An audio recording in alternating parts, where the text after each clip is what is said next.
அன்பார்ந்த தோழர்களே, நடைபெறவிருக்கின்ற சட்டமன்ற தேர்தலை குறித்து பேசிக் கொண்டிருக்கிறோம். இன உரிமை குறித்து பேசிக்கொண்டிருக்கக்கூடிய இதே காலகட்டத்திலே தமிழ்நாடெங்கும் பணம் புகுந்து விளையாடி கொண்டிருக்கிறது. எல்லா இடங்களிலும் பணம் 1000 ரூபாய், 2000, 3000 என்று எல்லா கட்சிகளும், அதாவது திமுகவும் அண்ணா திமுகவும் இணைந்து கொடுத்து கொண்டிருக்கிறார்கள். வீதிக்கு வீதி கொடுத்து கொண்டிருக்கிறார்கள். பட்டியலை வைத்து தெருவுக்கு தெரு வீட்டுக்கு போய் ஒவ்வொருத்தருடைய வாக்காளர் பட்டியல் பார்த்து எத்தனை ஓட்டு இருக்குன்னு பார்த்து கொடுத்துக்கிட்டு இருக்கிறாங்க.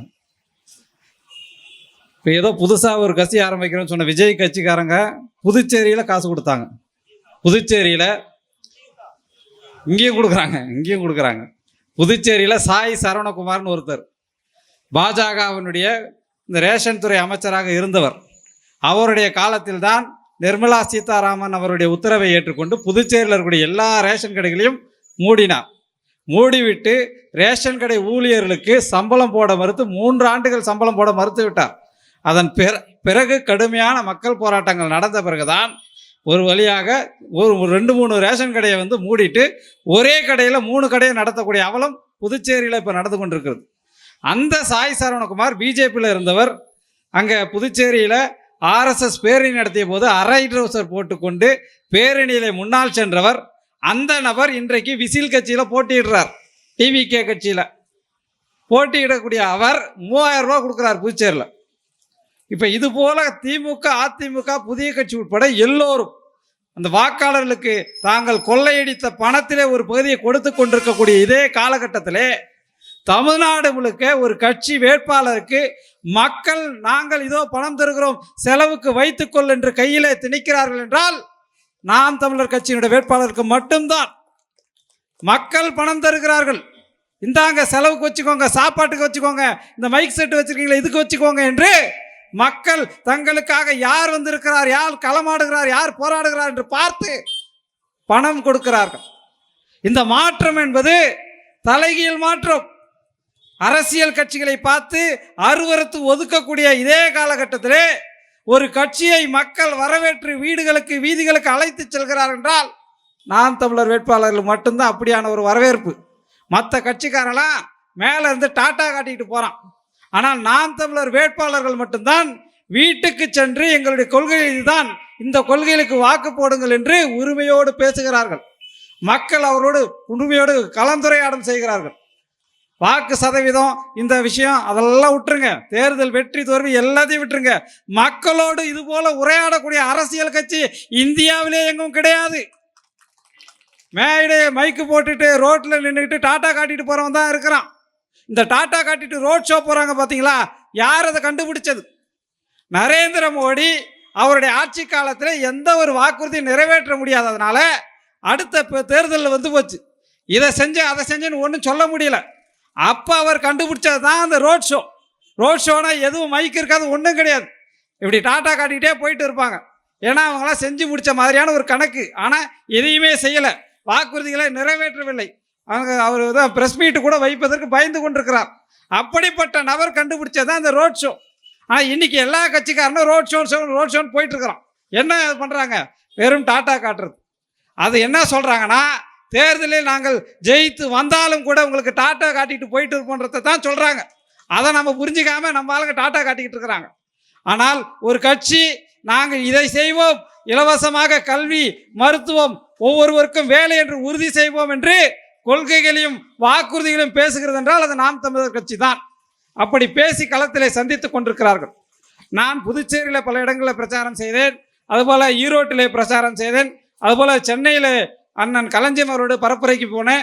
எல்லா இடங்களிலும் பார்க்கக்கூடிய எல்லா இடங்களிலும் மக்கள் மிக பெரும் அளவில் நம்முடைய வேட்பாளர்களை வரவேற்கிறார்கள். நீங்கள் தான் எங்கள் வீட்டிற்கு வந்தீர்கள், மற்றவர்கள் அதோ அந்த மையச்சாலையில் நின்று பேசிவிட்டு சென்றார்களே தவிர வீட்டிற்கு யாரும் வரவில்லை என்கிறார்கள். அந்த அளவிற்கு மக்களோடு உரையாடி கொண்டிருக்கிறோம். அந்த உண்மையும் நேர்மையுமான வடிவமாக நாம் இருக்கிறோம். இன்றைக்கு தமிழ்நாடு சந்திக்கக்கூடிய இந்த தேர்தல் மிக மிக முக்கியமான தேர்தல்.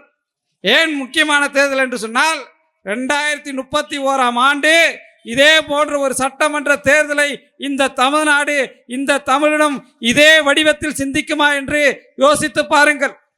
தமிழ்நாடு என்ற தாயகம், தமிழ்நாடு என்ற தாய் நிலம் 2031 இதே வடிவத்தில் தான் இருக்குமா இல்லையா என்று யாருக்கும் தெரியாது. ஏதோ பூதாகரமாக சொல்கிறேன் என்று நினைத்து பார்க்க வேண்டாம்.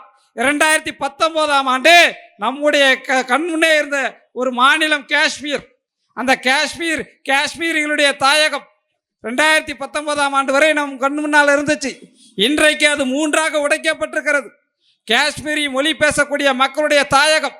அவன் 1948 வரை தனி நாடு நடத்தியவன். அவனுடைய மாநிலத்தை குறிவைத்து அழித்து ஒழித்து 3ஆக உடைத்து போட்டு இன்றைக்கு வரை அங்கு தேர்தல் நடத்த மாட்டேன் என்று வைத்துக் கொண்டிருக்கிறார்கள். அது போன்ற ஒரு நிலைமையைத்தான் தமிழ்நாடு சந்திக்க போகிறது. ஊதாகரப்படுத்த சொல்லலை, அவன் இதை தான் திட்டமாக வைத்திருக்கிறான். தமிழ்நாடு, தமிழினம், தமிழர் என்று பேசினாலே எட்டிக்காயாக டெல்லியில் இருப்பவர்களுக்கு கசக்கிறது.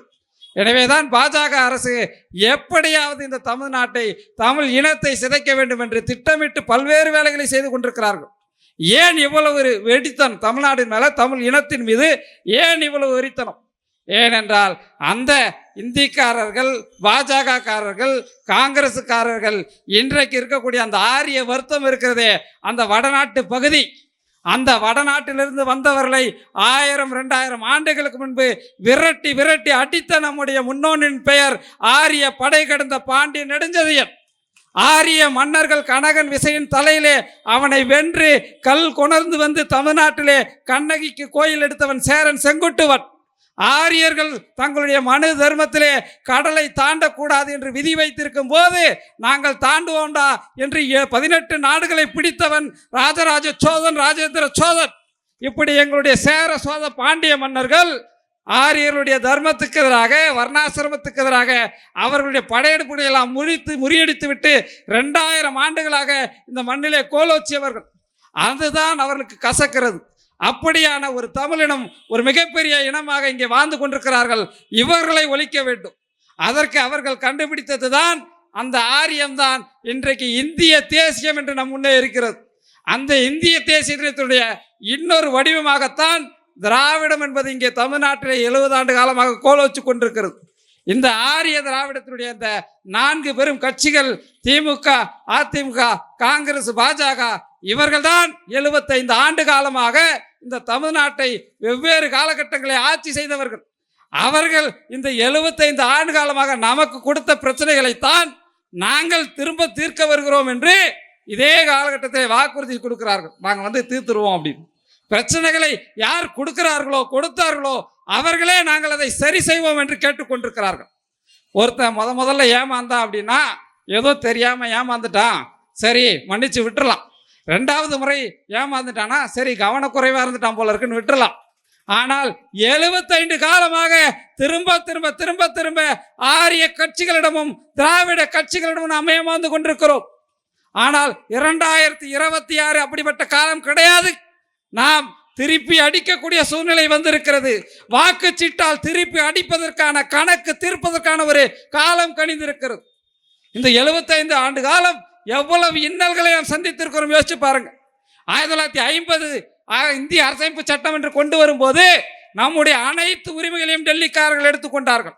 இன்னைக்கு ஒரு இடத்துல நாம ஒரு குழி தோன்றோம், பள்ளம் தோன்றோம் அப்படின்னா கீழே ஏதோ ஒரு கனிம வளம் கிடைத்தால், ஒரு சிலை கிடைத்தால் யாருக்கு சொந்தம்? இந்திய அரசுக்கு சொந்தம். டங்ஸ்டன் கிடைத்தால், பெட்ரோல் கிடைத்தால், தங்கம் கிடைத்தால் இந்திய அரசுக்கு சொந்தம். ஒரு சிலை கிடைத்தால் இந்திய அரசுக்கு சொந்தம். 50,000 ஆண்டுகளாக வாழ்ந்து கொண்டிருக்கக்கூடிய நாம் நம்முடைய மண்ணிலே அடியிலே கிடைக்கக்கூடிய கனிம வளத்தை உரிமை கொண்டாட முடியாது. இந்தி தான் ஒற்றை ஆட்சி மொழி என்று இந்திய அரசமைப்பு சட்டம் சொல்கிறது. இவற்றையெல்லாம் 1950களிலே அவன் சட்டமாக எழுதி வைத்துக் கொண்டிருக்கும் போது இதே திராவிடம் பேசியவர்கள், இந்திய தேசியம் பேசியவர்கள் தமிழருடைய பக்கம், தமிழ்நாட்டின் பக்கம் நிற்கவில்லை. 1956 இன்றைக்கு தமிழ்நாட்டிலே எல்லா வீதிகளும் நிற்கக்கூடிய தலைவர்களை பாருங்கள். காமராஜர், பெரியார், அண்ணா, கலைஞர் இவர்களெல்லாம் வைத்துக் கொண்டிருக்கக்கூடிய அதே 56 தான் 70,000 சதுர கிலோமீட்டர் தமிழர் தாயக பகுதியை பிரித்து தமிழ்நாட்டை சுருக்கி மிக மிக சிறிய பகுதியாக சுருக்கி தமிழ்நாடு என்ற சிறிய மாநிலமாக நம்மை உருவாக்கினார்கள். 70,000 சதுர கிலோமீட்டர் பகுதி பிரிக்கப்பட்டது, தமிழ்நாட்டிலிருந்து எடுக்கப்பட்டது. அந்த போரிலே நாம் எவ்வளவு உயிர்களை இழந்தோம். வடக்கெல்லை போராட்டத்திலே 4 தமிழர்கள் சிறையிலேயே செத்து போனார்கள். தெற்கெல்லை போராட்டத்தில் 8 தமிழர்கள் 11 தமிழர்கள் சுட்டுக் கொல்லப்பட்டார்கள். அப்படியெல்லாம் உயிரீகம் செய்துதான் இந்த தமிழ்நாடு இருக்கிறது. எந்த திராவிட கட்சியும் அந்த போராட்டத்தில் பங்கெடுக்கவில்லை. எந்த இந்திய தேசியவாதியும் அந்த போராட்டத்தில் நம்மோடு கைகோர்க்கவில்லை. அடிமைகளை போல் நாம் நடத்தப்பட்டோம். 58 தமிழீழத்தில் இனப்படுகொலை நடந்த போது எந்த கட்சியும் நம்மோடு கைகோர்த்து அங்கே நடப்பது இனப்படுகொலை என்று பேசவில்லை. நானே அடிமை என்று தட்டி கழித்தவர் தான் பெரியார். 62 பர்மாவிலே தாக்கப்பட்டார்கள் தமிழர்கள். எந்த திராவிட கட்சியும் இந்திய கட்சியும் தமிழர்களுக்கு கை கொடுக்கவில்லை. 65 தமிழ்நாட்டுக்குள்ளே இந்தி எதிர்ப்பு போர் என்ற பெயரிலே தமிழ்நாட்டுக்குள்ளேயே இனப்படுகொலையை நாம் சந்தித்தோம். 2009 என்ன இனப்படுகொலை நடந்ததோ அதே இனப்படுகொலை 1965 தமிழ்நாட்டில் நடந்தது. இதோ இந்த தமிழ்நாட்டுக்குள்ளே பல்வேறு இடங்களில் தமிழர்கள் சுட்டுக் கொல்லப்பட்டார்கள். குமாரபாளையமாக இருந்தாலும் சரி, பொள்ளாச்சியாக இருந்தாலும் சரி, பல்வேறு இடங்களிலே இந்திய இராணுவம் களமிறங்கி இந்தி வேண்டாம் என்று சொன்ன ஒரே காரணத்துக்காக நம்முடைய தமிழர்களை, மாணவர்களை, இளைஞர்களை சுட்டுக் கொன்றது. இன்றைக்கு வரை, இந்த நிமிடம் வரை அவர்களுக்கு சரியான நினைவு சின்னம் கூட கிடையாது. ஆனால் அந்த உயிரீகத்தை பயன்படுத்தி ஆட்சி கட்டிலே ஏறியவர்கள் தான் திமுகவும் அண்ணா திமுகவும். இன்றைக்கு இதே குடந்தையிலே ஒரு மாநகராட்சி வளாகம் வந்தபோது அந்த மாநகராட்சி வளாகத்துக்கு முதல் மொழிப்போரிகி தாளமுத்துவினுடைய பெயரை சூட்டுங்கள் என்று தமிழ் தேசிய பேரியக்க தோழர்கள் தான் முன்னெடுப்பு செய்து இன்றைக்கு அந்த வணிக வளாகம் தாளமுத்துவின் பெயரில் இருக்கிறது. ஆனால் இதை செய்திருக்க வேண்டியவர்கள் யார்? இதே திராவிட கட்சியினர். எப்படி பதவிக்காக அந்த இந்தி போராட்டத்தை பயன்படுத்தலாம் என்று பார்க்கிறார்களே தவிர குறைந்தபட்சம் அந்த ஈகிகருடைய பெயரை கூட தமிழ்நாட்டிலே சூட்டவில்லை. அவர்களுக்கு நினைவு சின்னம் எழுப்பவில்லை. அந்த அளவிற்கு திராவிட கட்சியினரும் இந்திய தேசிய கட்சியினரும் தமிழ்நாட்டிலே 1965 இனப்படுகொலை நடத்தி பயன்படுத்தி கொண்டார்கள். 1973 நம்முடைய கச்சத்தீவு தமிழர் தாய்நில பகுதி என்பது சிங்களருக்கு தாரை வார்க்கப்பட்டது. திராவிட கட்சிகள் அமைதியாகத்தான் வேடிக்கை பார்த்தார்கள். இந்திய கட்சியினர் தூக்கி கொடுத்தார்கள். 83 தமிழீழத்திலே மறுபடியும் இனப்படுகொலை நடந்தபோது இதே வேடிக்கை, இதே அமைதி. இவர்கள் எல்லாம் என்ன செய்கிறார்கள்? தமிழர்களுக்கு எந்த பாதிப்பு எந்த ஊரில் நடந்தாலும் வேடிக்கை பார்ப்பதே தொழில் என்றுதான் திராவிட கட்சியினர் திமுகவாக இருந்தாலும் அண்ணா திமுகவாக இருந்தாலும் அதை தான் செய்கிறார்கள். 77 அவசரணை காலத்தில் கல்வியை மாநில உரிமை பட்டியலிருந்து எடுக்கிறாங்க. எடுக்கும் போது எதிர்ப்பு தெரிவிக்காதவ தான் திமுக, எதிர்ப்பு தெரிவிக்காததான் அண்ணா திமுக. இன்றைக்கு வரை 2026 வரை சொல்லிட்டு இருக்கிறாங்க, நாங்கள் திரும்ப மாநில பட்டியலில் கொண்டு வருவோம் என்று வாக்குறுதி கொடுக்கிறார்களே தவிர 20 ஆண்டு காலம் இதே திமுகவும் அண்ணா திமுகவும் மாறி மாறிய காங்கிரஸ் பிஜேபியுடன் கூட்டணி வைத்துக் கொண்டு இந்திய ஆட்சி அதிகாரத்தில் வீழ்ந்திருந்த போது கூட ஒரு முறை கூட இந்த கல்வியை மாநில பட்டியலுக்கு தமிழ்நாடு அரசின் அதிகார பட்டியலுக்கு கொண்டு வர வேண்டும் என்று முயற்சி எடுத்தது கிடையாது. அந்த அளவிற்குத்தான் இவர்கள் உரிமை பறிப்பில் இருக்கிறார்கள். திராவிட கட்சியினர்கள் நேரடியாக ஆரிய பிஜேபி காங்கிரஸ் போன்ற கட்சிகள் செய்யக்கூடிய எல்லா உரிமை பறிப்புகளுக்கும் துணை போய் எல்லா உரிமை பறிப்புகளுக்கும் நேரடி சாட்சிகளாக உட்கார்ந்து கொண்டு நீ எந்த உரிமையை வேண்டும் என்று பறித்தாலும் தூக்கி கொடுப்பதற்கு நான் தயாராக இருக்கிறேன் என்று சொல்கிறார்கள். அப்படிதான் 1990 பாபர் மசூதி இடிக்கப்பட்ட போது அதற்கான ஏற்பாடுகளை செய்து கொடுத்தவர் அன்றைய நரசிம்மராவ், அன்றைய ராஜீவ்காந்தி. அதன் பிறகுதான் அந்த மசூதியை இடித்து கலவரத்தை மேற்கொண்டது பிஜேபி. இருவரும் சேர்ந்து நடத்தியதுதான் அந்த கலவரம். அதன் பிறகு இன்றைக்கு அங்கே ராமர் கோவிலை கட்டுகிறேன் என்று சொல்லும் போது இதே திமுகவின் செஞ்சி மஸ்தான் அதுக்கு காசு கொடுத்து கட்டுங்கன்றார். எப்படி இருக்குது பாருங்க.